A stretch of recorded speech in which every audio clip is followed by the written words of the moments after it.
دکتر رامانی میگه من نگرانم از اینکه خدای نکرده قبلا من شما رو یه جایی یا یه جوری گسلایت کردم بدون اینکه بدونم و میخوام که توی این ویدیو یه سری چیزا رو برای شما روشن بکنم و یه سری سوء تفاهم‌ها رو حل بکنم تا از طرف من گسلایت نشید. و توی این ویدیو قراره با هم درباره موضوع گسلایت و حقیقت صحبت بکنیم. گسلایت و واقعیت. Gaslight and reality. خوشحالم از اینکه مجددا به کانال یوتیوب من ملحق شدید. من نیفتم، اون هم رامانی. دکتر رامانی روانشناس، روان درمانگر و متخصص خودشیفتگی هستش و من کارهایشون رو ترجمه میکنم و در اختیار شما قرار میدم و هدف من و دکتر رامانی اطلاع رسانی درباره روابط سمی و ناسالم و سوء استفاده های مختلف هستش، مثل سوء استفاده خودشیفتگی یا بهتر بگیم مجموع سوء استفاده اونها، سوء استفاده مالی، عاطفی، جنسی.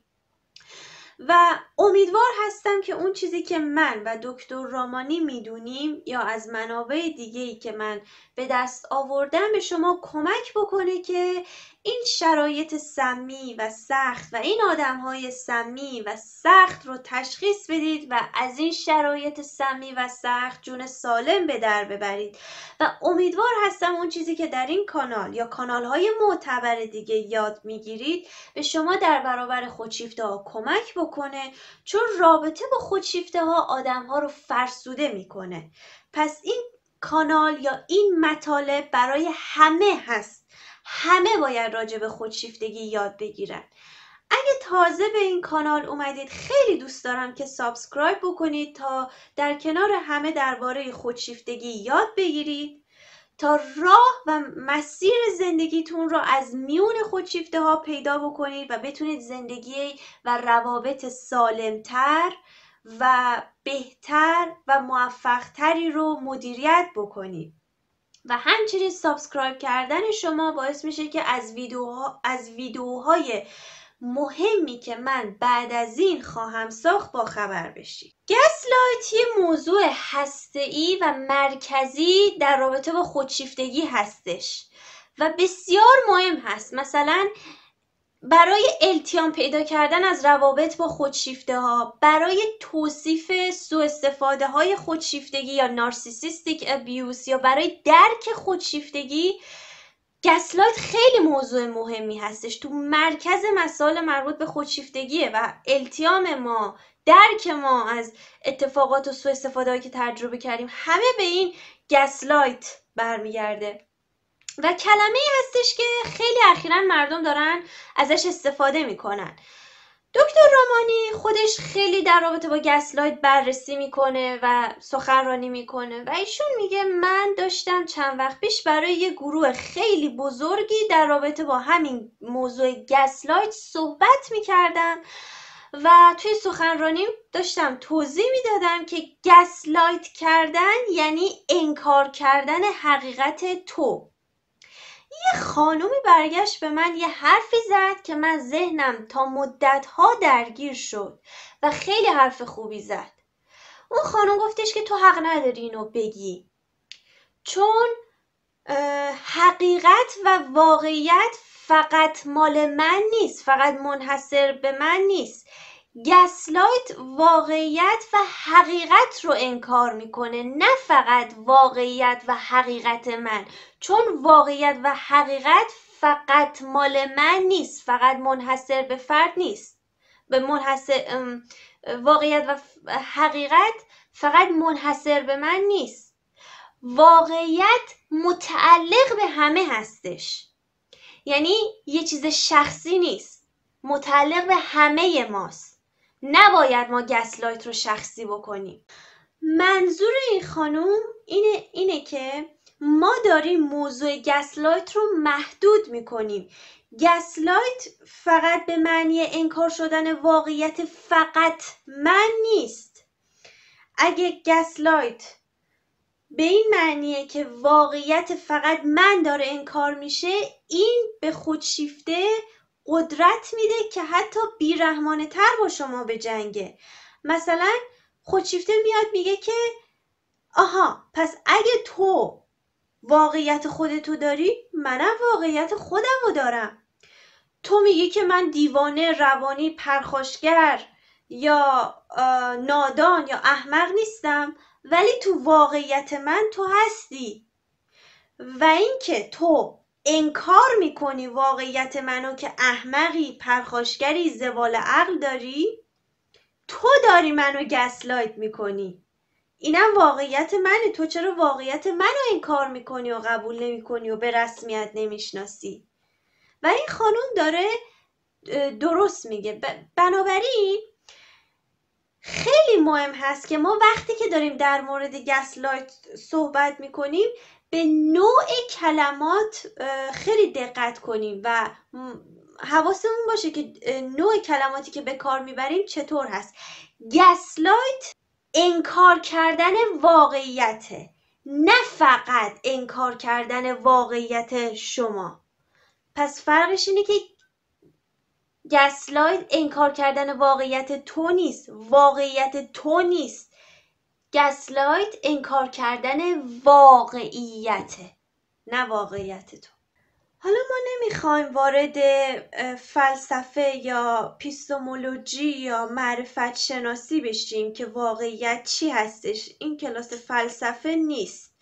اما بذارید بهتون یادآوری کنم یا به تصویر بکشم که گسلایت چطوری هستش. گسلایت کننده میگه من این کارو نکردم، در صورتی که دوربین هست، فیلم گرفته و یا شاهدی بوده و این نه تنها داره واقعیت شما رو انکار میکنه، بلکه داره این واقعیت رو انکار میکنه که این کار انجام شده. یا میگه من این حرف رو نزدم، در صورتی که صدای ضبط شده شو شما دارید و این داره انکار میکنه از صدایی که ضبط شده و حرفی هست که گفته شده. بنابراین این نه تنها انکار نسبت به واقعیت شماست، بلکه انکار واقعیت به طور کلی هستش. اما مشکل در رابطه با گسلایت اینه که معمولا وقتی کسی گسلایت میشه شاهدی وجود نداره و اگر هم شاهد باشه، شاهد معمولا در موقعیتی نیست که بتونه صحبتی بکنه. مثلا بچه‌ای که شاهد گسلایت شدن پدر یا مادرش توسط طرف مقابل هست، اما چون نمیخواد با گسلایت کننده وارد درگیری بشه یا زورش نمیرسه، سکوت میکنه. ما وقتی سالها مکررن گسلایت میشیم، دیگه نسبت به افکار، برداشت، عقاید، دیدگاه، خاطرات، نظرات و افکار خودمون دیگه اطمینانی به اونها نداریم و وقتی که وارد بحث با خودشیفته میشیم و واقعیت ما در برابر واقعیت اونها قرار میگیره، ما حرف خودشیفته رو میپذیریم و قبول میکنیم، به خاطر اینکه نسبت به واقعیت خودمون احساس اطمینان و احساس ثبات نمی کنیم، چون قبلا خودشیفته روی ما کار کرده یا قبلا این گسلایت ها روی ما تاثیر گذاشته که همیشه نسبت به واقعیت خودمون شک کنیم و اون رو رها کنیم، اون رو تسلیم فرد خودشیفته بکنیم. بنابراین این خانم خیلی حرف درستی زد، خیلی حرف مهمی زد. یه نکته خیلی ریز و مهمی هستش که در رابطه با گسلایت کردن ما نباید روی این قضیه تمرکز کنیم که گسلایت چه واقعیتی از ما رو داره انکار میکنه، به خاطر اینکه ما نسبت به واقعیت خودمون اصلا احساس اطمینان و یا احساس ثبات نمی کنیم و خودشیفته باز هم برنده میشه. واقعیت قابل بحثه و واقعیت شما واقعیت بقیه هم میشه. یه شرایطی برای دکتر رامانی اتفاق افتاد و یک نفر به مراجع دکتر رامانی گفته بود که وقت تراپی تو با رامانی ساعت 1 بعد از ظهره، در صورتی که اشتباه گفته بود. زمان واقعی تراپی ساعت 12 بعد از ظهر بود و مراجع خودش میدونست و علیرغمی که میدونست ساعت 12 ظهر تراپی، اما گسلایت کننده اصرار داشت که ساعت 1 بعد از ظهر و هی اصرار میکرد و مراجعه رو ول نمیکرد. دکتر رومانی میگه زمانی که من وقت تراپی داشتم برای اون مراجعه می نوشتم خودم اونجا بودم و یه کارتی بهش دادم که ساعت 12 بعد از ظهر باید بیاد و خودمم زمان تراپی با اون که ساعت 12 است رو یه جا نوشته بودم و من دخالت کردم و اومدم توضیح دادم که باید ساعت 12 بیاد و درسته و اگه دخالت نمی کردم مراجع من تراپی رو با من از دست میداد، چون گسلایت کننده باید اون رو تا مطب من با ماشین میرسوند و اگه من نمی اومدم و تاییدش نمی کردم اون زمان تراپی با من رو از دست میداد. و دکتر رومانی میگه که من همیشه ساعت تراپی با مراجعینم رو نگه میدارم، چون میدونم که خیلی از اونها سالها مورد سوء استفاده خودشیفتگی قرار گرفتن، مثل این مورد این مراجع انقدر مورد سوء استفاده خودشیفتگی قرار گرفته که وقتی در رابطه با زمان تراپی گسلایت میشه باور خودش به اینکه چه ساعتی واقعا بیاد رو از دست میده و در نتیجه من همیشه این پیش‌فرض رو دارم که مراجعه ممکنه سالها گسلایت شده باشه و در نتیجه من مداخله میکنم و مراجع من تونست به موقع بیاد و ما با هم جلسه روان درمانگری رو داشته باشیم. یه بارم جالب اینه برای خود من یه اتفاقی افتاد موقعی که من داشتم ویدیوهای قدیمترم رو درست میکردم. پیش میومد افرادی میومدن به من میگفتن که من متوجه نمیشم که تو ویدیوها چی میگی، جواب سوالم رو پیدا نمیکنم. و من با خودم گفتم که خیلی واضحه، خیلی پیام و حرفا رو دارم روشن مطرح میکنم، داره سر به سرم میذاره. و بعد یه ذره نشستم ساکت و فکر کردم، گفتم که شاید این فرد سالها گسلایت شده و دیگه به قدرت فهمیدن خودش اعتماد نداره و چیزی که حتی میبینه و میفهمه اون رو انکار میکنه، یعنی خود گسلایت کردن انجام میده. و اومدم گفتم که بذار بهش توضیح بدم چند بار و تاییدش کنم ببینم چی میشه و با همدیگه صحبت میکردیم که ویدیو راجع به چی بود، چی راجع به ویدیو فکر میکنیم و اون خیلی با شک میگفت منظور شما اینه و یه چیزی که خیلی ها میبینن و عادی هست و نتیجه گیری میکنن و به قدرت فهمیدنشون اعتماد دارن، باید بدونید خیلی ها به این حد نیستن، یعنی این توانایی رو از خیلی ها گرفتن با گسلایت. و من چندین تا ویدیو رو با هم دیگه توضیح دادیم، من بهش توضیح دادم فهمشو و تعبیرشو از اینکه مفهوم ویدیو چیه تایید کردم که کم کم خودش مستقل بشه. همونطور که قبلا گفتم گسلایت 2 مرحله داره. خودشیفته تو مرحله دوم به شخصیت و هویت شما حمله میکنه که تو پرخاشگری، یه مشکلی داری، روانی، عجیبی، غیرعادی، فراموشکاری، بی‌نظمی، ابلهی، صلاحیت نداری، احمقی، هیچی نمیفهمی، یا سطحت پایین‌تر از اینه یا پایین‌تر از این حرفایی یا کم ارزش‌تر از اون چیزی هستی که فکر میکنی. و شما توی این مرحله باید بدونید که خودشیفته میخواد شما رو شکست بده، شما رو در هم بشکنه تا بتونه کنترل شما رو به دست بیاره و به شما غالب بشه. و همه اینایی که میگه گسلایت هستش به خاطر اینکه اینا واقعیت نداره، حالا مگر اینکه تا حدی یه مقدارش تا حدی واقعیت داشته باشه، اما همه اینها با هم اگه واقعا واقعیت نداشته باشه یه گسلایت هستش. و اینجا دیگه شاهدی نمیتونه وجود داشته باشه که بگیم این یه واقعیت کلی هستش و کسی نمیتونه کاری بکنه، ولی شما خودتون باید اعتقاد خودتون رو به این واقعیت داشته باشید که خودشیفته تعیین کننده همه چیز نیست و آدم‌های دیگه و دیگران توانایی، صلاحیت، هوش و حافظه شما رو و واقعیت‌های راجع به شما رو میدونن و دیدن و در کنار آدم‌های دیگه شما یک واقعیت دیگه رو تجربه می‌کنید و این واقعیت هستش و حرف‌های خودشیفته تعیین کننده نیستش. اما باید بدونید که در مرحله دوم گسلایت شدن که خودشیفته داره مستقیما به هویت و نفس شما حمله میکنه، بیشتر میگرده دنبال ناامنی های شما یا جایی که شما خودتون رو قبول ندارید یا اونجا ضعیفتر هستید و یا یک مشکلات یا پیش زمینه هایی از مثلا اضطراب یا مشکلات خانوادگی دارید، چون خودشیفته ها و گسلایت کننده ها دستکار روانی هستن. توی مرحله دوم گسلایتینگ خودشیفته میره دنبال چیزایی که احساسات ناراحت کننده و دردناکی به شما میده، مثل ضعفاتون، مثل چیزایی که احساس خوبی بهش ندارید، مثل عادتهای بدتون، مثلا بی‌نظمیتون، مثل حتی گذشته‌تون. مثلا میگه این مادر یا برادر دیوونت شدی، یا مثلا اگه شما یه سابقه ای از مشکلاتی در سلامت روانتون داشتین، اضطرابتون، میره سراغ اونها برای اینکه میخواد که شما رو خورد بکنه. این به این معنی نیستش که این حرفایی که میزنه نسبت به شما واقعیت داشته باشه. در واقع لگد زدن به استخوان شکسته میمونه،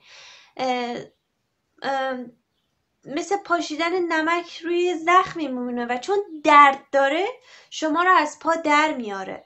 توی مرحله دوم گسلایت کردن خودشیفته واکنش های شدید یا احساسی شما رو به بیماری نسبت میده.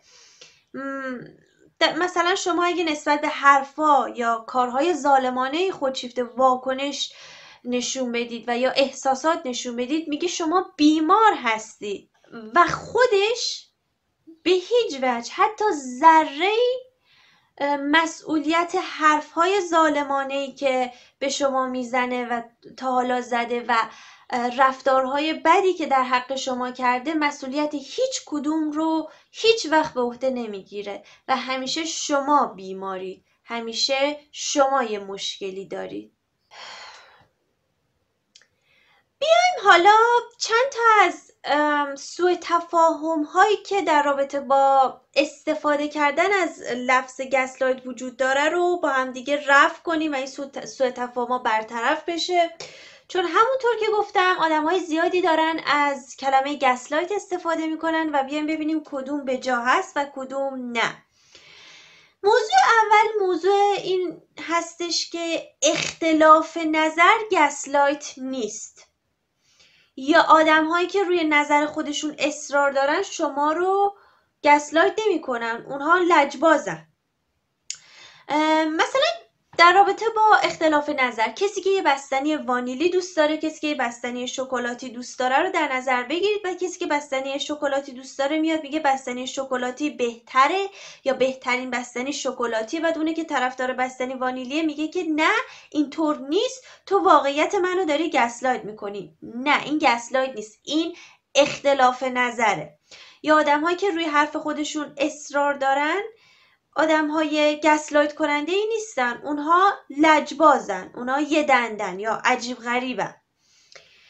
موضوع بعدی موضوع انگیزه هستش. گسلایت کننده ها یه پیشفرضی دارن و پیشفرضشون این و کارها و حرفهای خودشون رو بر اساس پیشفرض‌هاشون جلو میبرن بدون اینکه از شما بپرسن یا واقعیت رو امتحان کنن. مثلا گسلایت کننده ممکنه به شما بگه تو از من متنفری، تو از من بدت میاد، در نتیجه تو نمیخوای من خوشحال یا خوشبخت باشم. آره شما ممکنه از اون بدتون بیاد یا از دستش عصبانی باشید، ولی این پیشفرضی که راجع به انگیزه شما داره این گسلایت هستش، به خاطر اینکه واقعیت نداره.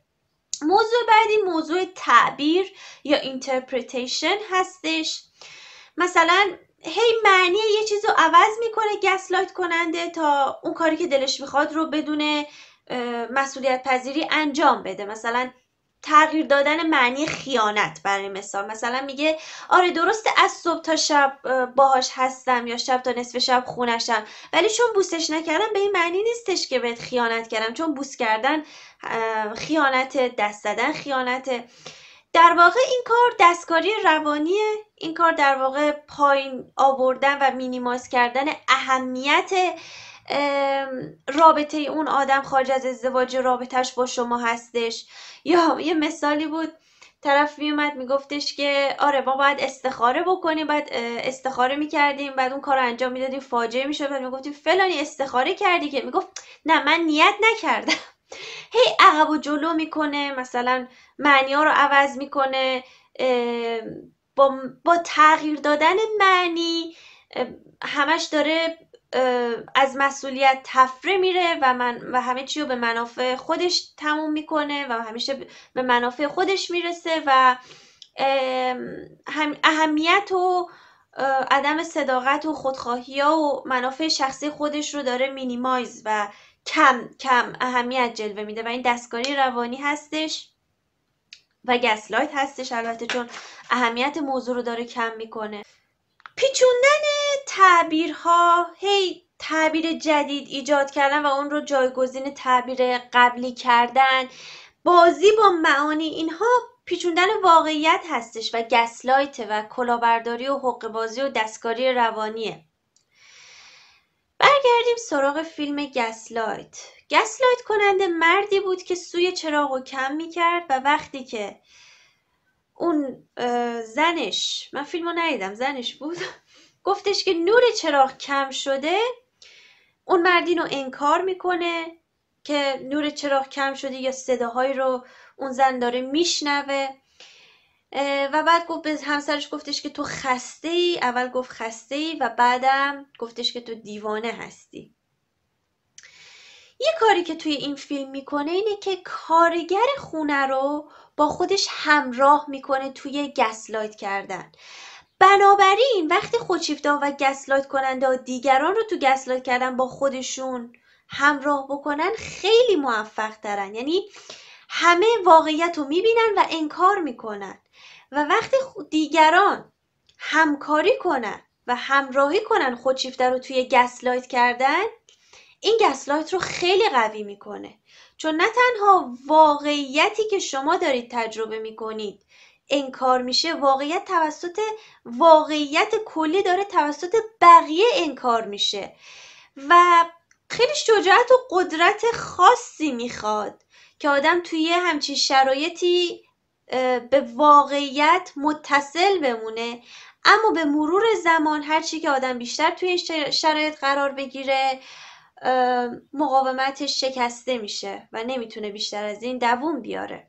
خب من تمام نکات لازم این ویدیو رو گفتم. خیلی نکته خوبی بود که اون خانم به دکتر رامانی اشاره کرد. دکتر رامانی تشکر میکنه از اینکه اصلاح کردن کلمات باعث میشه که ما بهتر بتونیم هوشیاری و حواس خودمون رو راجع به یک مسئله جمع بکنیم، یاد بگیریم و باعث رشد میشه و همچنین باعث میشه که وقتی ما گسلایت کردن و فقط انکار واقعیت خودمون ندونیم بلکه انکار واقعیتی بدونیم که متعلق به هم است، جلوی خودشیفته رو میگیریم از اینکه گسلایت کردن رو تبدیل به یک نبرد شخصی بکنه، زمانی که واقعیت اون در برابر واقعیت ما قرار میگیره و واقعیتی که ما خیلی ضعیف و خیلی خسته و نامطمئن هستیم که بخوایم ازش محافظت بکنیم. بنابراین نه تنها واقعیت خودمون بلکه بهتر بگیم واقعیت کلی و واقعیت همه‌گیر هست که باید بهش توجه و تمرکز بکنیم، نه فقط اون واقعیتی که در رابطه با ما انکار میشه. خیلی ممنونم از توجهتون و تا ویدیوی بعدی منتظر شما خواهم بود.